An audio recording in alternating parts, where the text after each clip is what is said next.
오늘은 사도행전 13장 26절에서 43절에 있는 말씀을 가지고 사도행전 강의 44번째 믿음의 선택이라는 제목으로 말씀을 함께 나누기 원합니다. 먼저 말씀을 봉독하겠습니다. 형제들아, 아브라함의 후손과 너희 중 하나님을 경외하는 사람들아, 이 구원의 말씀을 우리에게 보내셨거늘 예루살렘에 사는 자들과 그들 관리들이 예수와 및 안식일마다 외우는 다 선자들의 말을 알지 못하므로 예수를 정죄하여 선자를 말을 응하게 하였도다. 주일제를 하나도 찾지 못하였으나 빌라도에게 죽여달라 하였으니 성경에 그를 가르쳐 기록한 말씀에 응하게 하려 한 것이라. 후에 나무에서 내려다가 무덤에 두었으나 하나님이 죽은 자 가운데서 그를 살리신지라. 갈릴리로부터 예루살렘에 함께 올라간 사람들에게 여러 날 보이셨으니 그들이 이제 백성 앞에서 그의 증인이라. 우리도 조상들에게 주신 약속을 너에게 전파하노니 곧 하나님이 예수를 다시 일으키사 우리 자녀들에게 이 약속을 이루게 하셨다 함이라. 시편 둘째 편에 기록한 바와 같이 너는 내 아들이라 오늘 너를 낳았다 하셨고, 또 하나님께서 죽은 자 가운데서 그를 일으키사 다시 썩음을 당하지 않게 하실 것을 가르쳐 이르시되 내가 다윗의 거룩하고 미쁜 은사를 너에게 주리라 하셨으며, 또 다른 시편에 이르시되 주의 거룩한 자로 썩음을 당하지 않게 하리라 하셨느니라.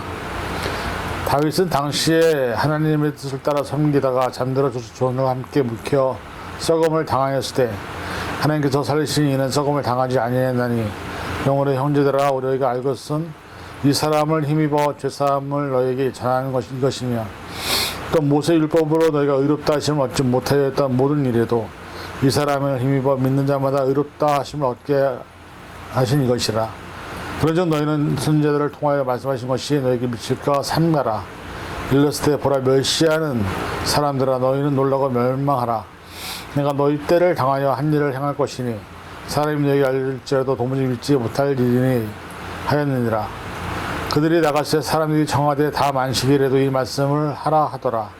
회당의 모임이 끝난 후에 유대인과 유대교에 입교한 경건한 사람들이 많이 바울과 바나바를 따르니 두 사도가 더불어 말하고 항상 하나님의 은혜 가운데 있으라 고난이라. 아멘. 오늘 이 시간도 저희들 말씀을 통해서 하나님의 말씀을 함께 나누기 원합니다. 바울과 바나바가 복음을 증거하고 복음의 본질을 온전히 전달할 때 그 본질을 들었던 사람들이 깨우치고 하나님께 돌아와서 하나님의 제자로 남게 되는 놀라운 역사를 보게 됩니다. 우리가 복음을 증거하되 복음의 본질을 잃어버리고 복음을 왜곡한 채로 전하고 있지 않은지 돌아보게 하시고, 우리가 복음을 증거하는 것이 왜 중요한 것이며 또 복음을 통해서 사람들이 어떻게 변해가는지를 다시 한번 생각할 수 있는 시간 되게 하여 주시옵소서. 이후에 우리의 삶을 통해서 다시 한번 복음의 본질이 무엇인지를 깨닫는 지혜를 허락해 주시옵소서. 감사드리며 예수님의 이름으로 간절히 기도하옵나이다. 아멘. 우리는 하나님의 말씀을 증거하는 일이 우리의 사명인 것을 잘 압니다. 그래서 많은 사람들이 교회에서 전도를 하게 되죠. 그런데 전도하는 내용에 보면 많은 전도의 내용에서 사실 예수님이 빠진 전도를 하는 경우를 우리는 수없이 많이 봅니다. 우리 교회 목사님 말씀이 좋아서, 우리 교회 주일학교 프로그램이 좋아서, 또 우리 교회는 건물이 잘 되어 있어서, 우리 교회 시스템이 좋아서, 그러면서 사실 많은 사람들이 예수를 증거하는 것이 아니라 교회를 자랑하고 목사를 자랑하는 모습들을 우리는 수없이 많이 보았습니다. 그래서 많은 사람들이 그곳에 갔다가 결국 상처를 받고 다시 하나님 품을 떠나는 경우를 우리는 수없이 많이 보게 됩니다. 오늘 본문은 그러한 측면에서 복음의 본질이 무엇이며 우리가 어떤 복음을 전해야 되는지를 분명하게 말씀하고 있습니다. 사실 복음을 증거한다고 하면서 우리가 예수님을 전하지 않고 외적인 것, 눈에 보이는 것, 그리고 세상적인 것들만을 전하고 있다고 한다면 우리는 올바른 복음을 증거하고 있는 자들이 아니라는 것을 다시 한번 우리는 생각해 보아야 합니다. 그래서 오늘 본문에서 예수님의 죽음, 부활, 그리고 복음이 무엇인지를 정확하게 전달하고 있는 이 바울의 모습을 보면서 우리가 복음을 증거하는 전도자로서 어떠한 복음을 전달해야 되는지를 다시 한번 살펴보기를 원합니다. 오늘 본문의 내용은 바울의 설교의 본문입니다. 예수님의 죽음, 부활을 전하고 있고요. 그 다음에 사실은 터키 중남부 지역인 바시디의 안디옥에 와서 안식일의 회당에 들어가 설교하는 내용을 우리는 보고 있습니다. 사실 이 설교가 예수님이 이스라엘이 기다리던 메시아인 것을 증거하는 것인데, 서론에서 다윗을 언급하면서 다윗에게 허락한 약속을 이루시는 예수 그리스도를 연결하고 대조를 합니다. 그래서 사실 이 사실은 우리의 구원자이신 예수 그리스도가 어떻게 존재했으며 어떻게 왔으며 그 오신 것을 통해서 어떤 일을 이루었는지를 다시 한번 우리가 돌아보아야 한다라고 생각합니다. 그래서 오늘 시간에 말씀들을 한 구절씩 살펴보면서 그 말씀이 주는 의미가 무엇인지를 다시 한번 생각해 보기 원합니다. 26절에 보니까 형제들아, 아브라함의 후손과 너희 중에 하나님을 경외하는 사람들아, 이 구원의 말씀을 우리에게 보내셨거늘 하면서 하나님의 말씀이, 즉 하나님의 말씀으로 천지를 창조하셨고 또 말씀으로 모든 것이 생기는 것을 보게 됩니다. 그런데 요한복음과 요한 1서를 보면 그 말씀이 전능하신 창조의 말씀, 영원하신 생명의 말씀, 곧 말씀이 인간의 육신을 입고 오신 예수님이라는 것을 바울은 이야기하고 있습니다. 사실 우리가 이것을 잘 이해할 수는 없습니다. 그러나 중요한 것은 뭐냐면 우리가 믿는 것이 누구이냐라는 것을 분명하게 말씀하고 있다는 것이죠. 우리가 믿고 있는 것은 이 땅에 오신 예수님을 알고 믿는 것을 의미하는데, 우리가 믿지 않아야 될 것, 아니면 잘못 믿고 있는 것들을 통해서 사실은 우리가 잘못된 신앙관을 갖는 것을 경계하고 있습니다. 여러분, 우리가 믿는 것은 예수님입니다. 그 예수님만이 우리의 구원자이심을 성경은 논의를 말씀하고 있습니다. 그래서 사실 우리가 전해야 될 가장 중요한 복음의 핵심은 예수님이지, 뭐 교회가 좋다니, 프로그램이 좋다니, 또 아이들의 프로그램 잘 돼 있다고 한다니, 그것이 아니라는 것이죠. 그래서 사실은 예전에도 많은 사람들이 교회에 나갔을 때 사실은 교회 건물을 보거나 목사님의 설교를 보거나 시설을 보거나 편리함을 보는 것도 많지만, 진짜 교회가 해야 될 중요한 사명은 복음 전도인데, 그 복음의 핵심은 예수 그리스도라. 예수 그리스도의 죽음, 그의 부활, 그리고 승천, 다시 오실 재림의 예수를 증거하는 것이 가장 중요한 것임을 우리는 지금 깨달으시고, 저희 여러분이 전하는 복음의 내용이 예수인지 아닌지를 다시 한번 생각해 보시기를 바랍니다. 27절에 예루살렘에 사는 자들과 그들의 관리들이 예수 안식일마다 외우는 비선자들의 말을 알지 못하므로 예수를 정죄하여 선지자들의 말을 응하게 하였다고 말하고 있습니다. 사실 유대교 지도자들은 안식일마다 회당에서 낭독하는 하나님의 말씀이 바로 이 땅에 오신 구원의 말씀, 즉 육신을 입고 이 땅에 오신 예수님이라는 것을 알려고 하지도 않았고 믿으려고 하지도 않았습니다. 그들은 말씀을 크게 읽으면서도 예수님을 정죄했고 죽이고 말았습니다. 왜 그랬을까요? 그들이 믿고 싶은 것만 믿었고 보고 싶은 것만 보았고, 그들이 알고 있는 것만 옳았다라고 믿기 때문에 그 외에 나타난 예수 그리스도에 대해서 인정하지 않았고, 예수를 오히려 심판하고 정죄하고 예수님이 예전한 하나님의 말씀이신 것을 인정하지 못했기 때문에 그들은 예수님을 죽이는 잘못된 우를 범했다는 것을 보게 됩니다. 그래서 28절 29절 보니까는 죽일 죄를 하나도 찾지 못하였으나 빌라도에게 죽여달라 했으니 성경이 그를 가리켜 기록한 말씀을 당하게 한 것이라 후에 나무에 내려다가 무덤에 두었으니, 이 말씀은 뭐냐면 이스라엘 백성들인 유대인들이 너희들이 예수를 죽였다, 그리고 그 예수가 죽은 것은 이사야의 말씀을 응하게 하시기 위해서, 그것을 이루시기 위해서 너희들을 통해서 예수가 죽게 되었다라고 말씀하고 있는 것이죠. 그들의 종교적인 기득권, 또 사람들의 어떤 여러 가지 인기, 또 유대교들이 갖고 있는 어떤 약점들이 예수에 의해서 무너지고 도전을 받게 되자 그들은 예수님을 결국은 죽이기까지 하게 됩니다. 유대인은 왕이라고 하면서 로마 황제에 대한 반역죄를 물어서 빌라도에게 죽여달라고 요구를 했습니다. 사실은 빌라도 입장에서도 예수님 죄가 없다는 것을 알았죠. 그러나 그 빌라도도 백성들의 눈치를 보기 때문에 어쩔 수 없이 죄가 없지만 너희들이 원하기 때문에 내가 죽이겠다고 얘기하게 됩니다.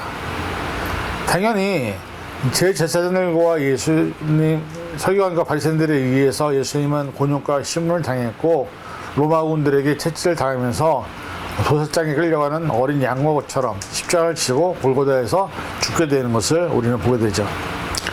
십자가 못 박히시고 창에 찔리는 그 비참한 죽음의 현장을 당하신 후에 놀랍게도 700년 전에 있었던 내용, 700년에 주신 하나님 말씀이 예수님을 통해서 그대로 이루어지는 것을 보게 되죠. 그것이 바로 이사야에 있는 말씀들인 거예요. 사실 우리가 이런 모습을 보면서 우리가 갖고 있는 신앙, 또 기득권, 믿음이라는 것이 때로는 너무 이기적이고 너무 노골적으로 자기 자신만을 드러내기 위한 도구로 쓰임받을 때가 얼마나 많은지 모릅니다. 세상에 많은 사람들이 있습니다. 그리고 그 사람들이 다 교회로 모입니다. 교회라는 공동체 안에 모였을 때 기득권이 있는 사람들의 입장에서는 자기들의 기득권이 누군가에 의해서 뺏기거나 침해당하지 않기를 바라는 것이죠. 그래서 결국 그들이 해당하는 게 뭐냐면 다른 사람을 인정하지 못하고 그들을 정죄하고 비판하고 비난하고 결국은 그들을 쫓아내서 자기들만이 그 공간을 누리게 하는 것. 지금의 교회가 그런 모습이 아닐까요? 사실 교회에 많은 사람들이 들어올 때는 때로는 세상에 수많은 병자들이 오는 수도 있습니다. 그래서 우리가 교회를 종합병원이라고 표현을 합니다. 종합병원은 병이 다 다릅니다. 누가 아프고 누가 덜 아프고 누가 더 많이 아프고 이것이 없습니다. 왜냐하면 병을 가진 사람들은 누구나 자기가 제일 아프거든요. 그런데 중요한 것은 뭐냐면은 우리가 내가 갖고 있는 기준, 내가 갖고 있는 믿음의 잣대에 따라서 때로는 내 신앙인생을 오래 했다는 이유만으로 아니면 내가 교회 직분자라는 이유만으로 다른 사람들을 판단하고 정죄해서 그들이 우리 공동체 안에 들어오지 못하게 하는 경우를 수없이 교회가 많이 보게 되는 것이죠. 그래서 결국 이 교회에 남아있는 사람들은 유대인들과 같이 예수님의 진리이신 그 복음을 받아들이지 않고 그것을 배척하는 경우를 우리는 수없이 많이 보게 됩니다. 우리의 삶에서 사실 차이가 있다고 한다면 예수님이라는 그 존재 앞에서 두 가지 부류가 있습니다. 예수님을 못 박여 죽은 사람들, 그리고 예수님의 죽음을 애도하고 슬퍼했던 예수님의 제자들, 딱 두 부류밖에 없다는 것이죠. 하나님의 말씀을 믿는 그리스도인들이라 할지라도 사실은 그 말씀 앞에서 내가 하나님을 온전히 믿고 의지하느냐, 아니면 내가 갖고 있는 지식과 내 잣대로 하나님이 상관없이 내 것을 주장하느냐에 따라서 서로 다른 존재로 설 수밖에 없는 것이 지금의 모습이기도 합니다.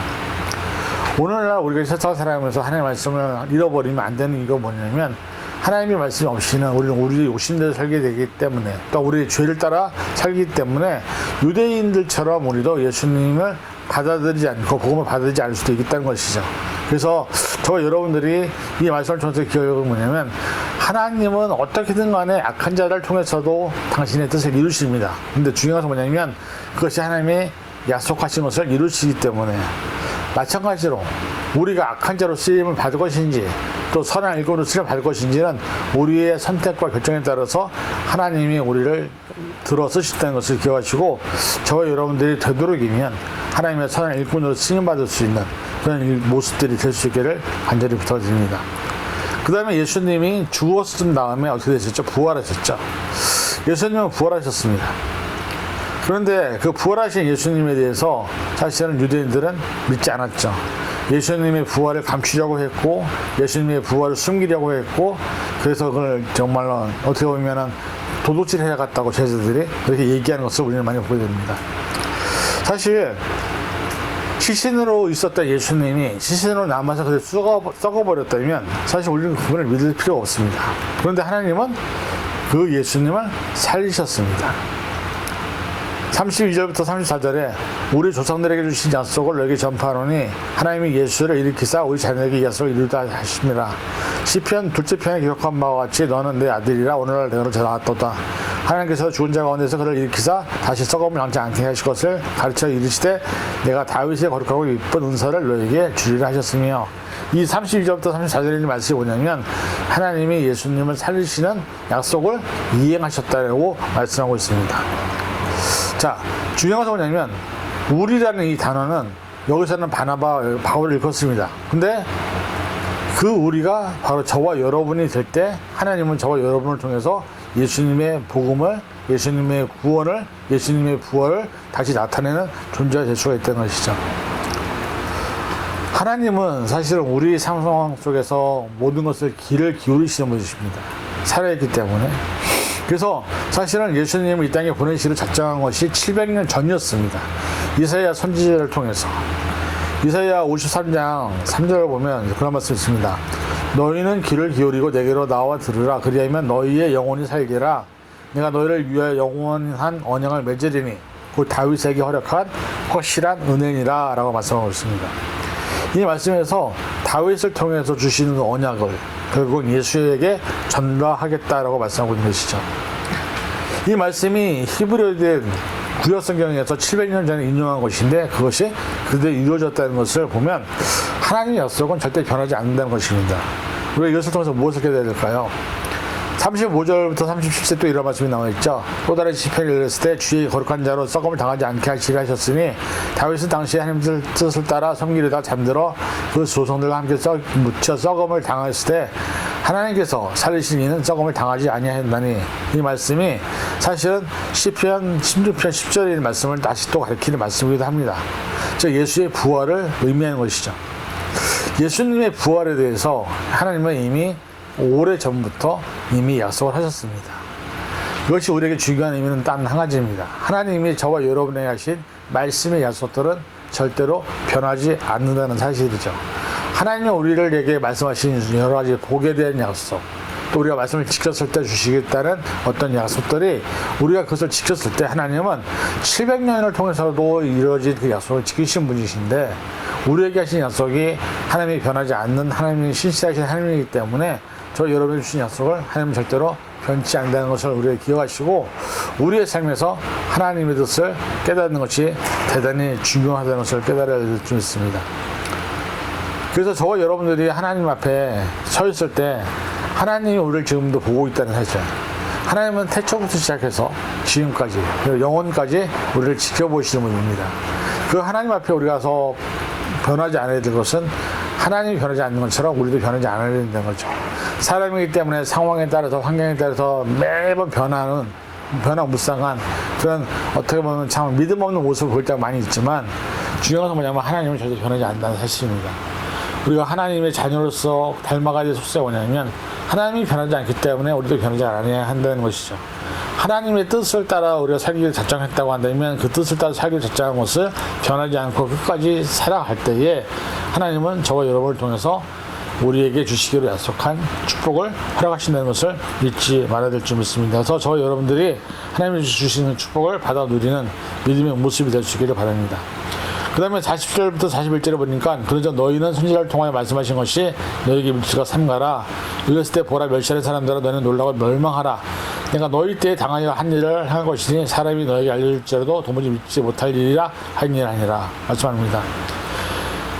이방인들 앞이기 때문에 사실은 바울이 구약성경을 많이 인용을 합니다. 그런데 중요한 것은 뭐냐면 그때마다 이 성경에서 나오는 중요한 말씀들이 뭐냐면 예수님이 하신 일 그리고 예수님의 뜻, 사역이 이루어졌다는 것이죠. 예수님의 그 뜻을 이루기 위해서 하나님이 그동안에 해왔던 수많은 일들들 그리고 그 안에 역사하셨던 섭리들 그 상황들을 우리 인간들은 절대로 이해할 수 없습니다. 근데 하나님은 당신이 약속하신 예수님이 우리를 위해서 구원자로 오셨던 메시아로 오셨던 그 약속을 지키시기 위해서 어떤 상황이든 어떤 시대든 어떤 환경이든 일을 하신다는 것입니다. 이것이 우리가 가져야 될 올바른 믿음의 모습이라는 것이죠. 하나님은 우리에게 무조건 망하라고 하지 않습니다. 그렇다고 묻혀대고 복을 받아라 하지 않습니다. 너희가 이것을 지킬 때에 너희가 이것을 순종할 때에 하나님은 약속을 해주셨습니다. 중요한 것은 뭐냐면 우리의 삶에서 때로는 너무나 우리가 하나님 앞에 너무 아주 쉽게 잘못된 서약을 하기도 하고 또 내 약속을 하기도 하고 그리고 그것을 지키지 않을 때가 많이 있다는 것이죠. 근데 중요한 것은 뭐냐면 하나님은 그것을 다 들으신다는 겁니다. 듣고 기억하신다는 것이죠. 그래서 사실 우리가 하나님 앞에 설 때 우리가 이거 사실을 기억해야 됩니다. 하박국 1장 2절부터 4절에 이런 말씀이 있습니다. 여호와여 내가 부르짖어도 주께 듣지 아니하시나니 어느 때까지일까? 내가 강포로 말미암아 외쳐도 주께서 구원하지 아니하시나이다. 어째 내게 죄악을 보게 하시며 패역의 눈을 보게 하시나이까? 겁탈과 강포가 내 앞에 있고 변론과 분쟁이 일어났나이다. 이러므로 율법이 해이하고 정의가 전혀 실현되지 못하오니 이는 악인이 의인을 에워쌌으므로 정의가 굳게 행하여짐이니이다. 여러분 이 말씀을 들으면 어떤 생각이 드십니까?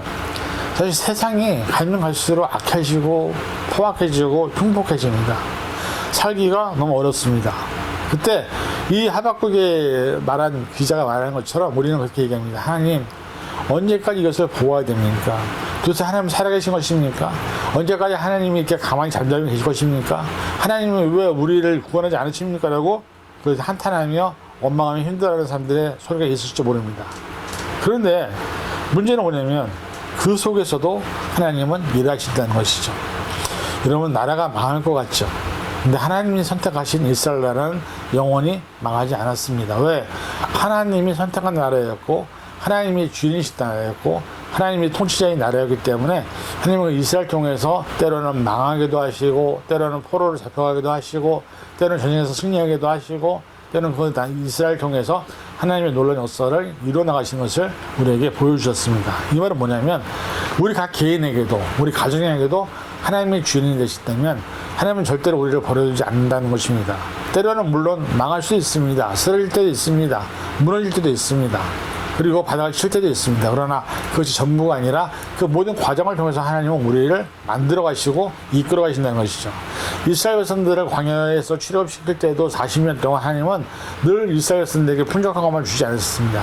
때로는 어둠, 슬픔, 눈물, 그 다음에 실패, 좌절도 주셨습니다. 그러나 그것을 끝까지 믿고 약속을 믿고 갔던 이스라엘의 제2세대들은 하나님이 약속하신 가나안 땅에 들어가는 것을 우리는 보게 되죠. 그러나 1세대들은 어떻게 됐습니까? 광야에서 다 죽었습니다. 그들이 구원의 표를 못 받은 것인가요? 그들은 구원의 표를 받았습니다. 그런데 불신했습니다. 원망했습니다. 실망했습니다. 하나님을 인정하지 않았습니다. 믿지 않았습니다. 그래서 그들은 실패할 수밖에 없었고 죽을 수밖에 없었다는 것이죠. 중요한 것은 뭐냐면 말씀을 믿고 끝까지 그 말씀대로 살려고 하는 그 의지가 있을 때에 하나님은 우리를 통해서 일을 하신다는 것입니다. 그래서 저와 여러분들이 하나님이 선택한 우리라는 것을 잊지 말아야 된다는 것이죠. 하나님이 저와 여러분을 선택했기 때문에 교회로 부르신 것입니다. 이 세상에 수많은 사람들이 있지만 그 많은 사람 중에서 우리를 교회로 불렀다는 것은 뭐냐면 하나님의 선택된 자녀, 백성이라는 사실. 그래서 우리가 그 사실 앞에서 우리가 하나님의 뜻을 저버리지 않고 하나님의 뜻을 끝까지 따라갈 때에 물론 다니엘처럼 포로가 될 때도 있고요. 찾아오리 갇힐 때도 있고요.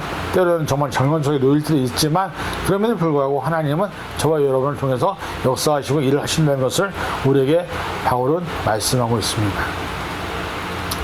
그래서 사실 그렇게 얘기했을 때 바시디아 안디옥에 있는 사람들이 어땠습니까? 41절부터 43절을 보니까는 그들이 나갔을 때 사람들이 청와대 다음 안식일에도 와서 이 말씀을 하라 하더라. 회당의 모임이 끝난 후에 유대인과 유대교에 입교한 경고하는 사람들이 많이 바울과 바나바를 따르니 두 사도가 더불어 말하고 항상 하나님의 은혜 가운데 있으라 권하니라. 그들은 처음 만난 사람들이었습니다. 근데 바울의 그 한 번의 설교가 사람들 마음을 움직였습니다. 왜? 하나님이 너희를 버리지 않는다. 하나님은 너희를 붙드신다. 하나님은 예수 그리스도를 통해서 너희를 구원하신다. 너희가 이것을 믿는다면 너희는 언젠가 구원받을 것이다. 이 얘기는 유대교에 있는 회당에서 어떤 것도 들어보지 못했던 말씀이었던 것입니다. 그래서 그들은 바나바와 바울에게 다시 한번 부탁하자. 다음번에 또 와서 말씀을 증거해달라. 그리고 우리가 당신을 따를 테니 우리와 함께 합시다라고 하면서 많은 믿는 자 무리수가 더하게 됩니다. 자, 이것이 되게 중요한 건 뭐냐면 복음이 복음답게 전해질 때 복음의 열매가 맺어진다는 것이죠. 복음이 복음으로서 전해질 때 복음의 역사가 나타난다는 것이죠. 그런데 지금의 수많은 설교는 어떻습니까? 복음이 아니라 예수님이 빠진 그리스도의 십자가가 빠진 설교를 하다 보니 많은 사람이 교회에서 예배를 듣고 인터넷에서 예배를 들어도 설교를 들어도 그 설교가 자기의 삶에 와닿지 않는 것입니다. 그리고 중요한 것은 사람들이 너무나 세상적인 것, 죄의 오심에 가득 차 있어서 더 이상 그 은혜의 말씀들을 들어도 그 은혜가 자기에게 다가오지 않는다는 것을 우리는 보고 있습니다. 여러분, 복음은 복음으로 증거해야 됩니다. 복음이 바뀌어서도 안 되고 변질되어서도 안 됩니다. 바울은 우리에게 그걸 보여주고 있습니다. 그들이 체면상 부탁한 게 아닙니다. 은혜를 느꼈으니까, 경험했으니까 또 그 은혜를 경험하고 싶다 보니 바울과 바나바에게 회당에 와서 다시 한번 설교를 해달라고 얘기하는 것이죠. 복음은 이렇게 사람을 변화시킵니다. 사람들에게 새로운 생각을 갖게 하며 사람들을 살리는 것입니다. 죽을 것 같은 사람들이 말씀을 듣고서 아, 이것이 바로 내게 주신 하나님의 은혜라고 고백하게 되는 것입니다. 오늘 많은 사람들이 사실은 착각하고 있는 것은 뭐냐면 우리 안에 예수가 있다면 저와 여러분은 복음을 지닌 사람들입니다. 내가 전하는 복음은 사람들에게 전해질까? 저들이 받아들일까? 걱정할 것이 아니라는 거죠. 그냥 전하기만 하면 된다는 것이죠. 그러면 그 복음을 들은 사람들에게 역사하는 것은 성령의 역사라는 것입니다. 저와 여러분들이 해야 될 일이 그래서 복음을 전해야 한다는 것이죠. 예수님이 왜 오셨는지, 예수님이 왜 죽으셨는지, 예수님이 어떻게 부활하셨는지, 예수님이 어떻게 승천하셨는지, 예수님이 어떻게 다시 재림의 심판지로 오실지를 온전히 전할 때 그 복음을 듣는 사람들이 바로 하나님의 백성이 되고 그들이 예수를 따르게 된다는 것을 우리는 기억해야 될 줄 믿습니다. 우리가 어떤 상황이 있든지 간에 우리는 복음을 전하는 자들이 되어야 될 줄 믿습니다. 우리의 삶에서 하나님은 저와 여러분을 통해서 복음이 증거되기를 원하십니다. 바울과 바나바가 했던 것은 다른 게 아니었습니다. 여러 가지 유명한 연설도 아니었고 언변이 높은 그런 어떤 설득력 있는 대화도 아니었습니다. 그저 예수님이 이 땅에 왜 오셨는지, 하나님의 약속으로부터 시작이 돼서 예수님 오셨고, 예수님이 우리를 위해서 죽으셨고, 예수님이 우리를 위해서 다시 부활하셨고, 다시 승천하셨고, 다시 오실 것이라는 이 복음이 전해질 때에 많은 사람들이 예수를 따르는 것처럼 우리도 우리가 가진 복음의 진정한 의미를 온전히 전하는 자들이 되어서 저 여러분 때문에 한 영혼이라도 예수님께 돌아오고 하나님께로 돌아올 수 있는 그런 믿음의 10년을 될 수 있기를 주님의 이름으로 간절히 축원을 드립니다. 기도하겠습니다. 사랑해 주님 감사합니다. 우리가 갖고 있는 복음이 얼마나 강한지 우리는 잘 모릅니다. 그러나 복음이 복음으로 전해졌을 때 복음은 놀라운 능력과 역사를 나타내는 것을 바울을 통해서 보게 됩니다. 우리가 애써 많은 것들을 꾸미려고 하지 않고 우리가 뭐 나누려고 하는 것이 아니라 우리에게 주신 예수님을 온전히 증거하는 것이 우리가 감당해야 될 사명이라는 것을 깨달아서 예수님을 전할 때 하나님의 능력이 우리 안에 나타나는 것을 경험하는 시간 되게 도와주시옵소서. 모든 걸 감사드리며 예수님의 이름으로 간절히 기도하옵나이다. 아멘.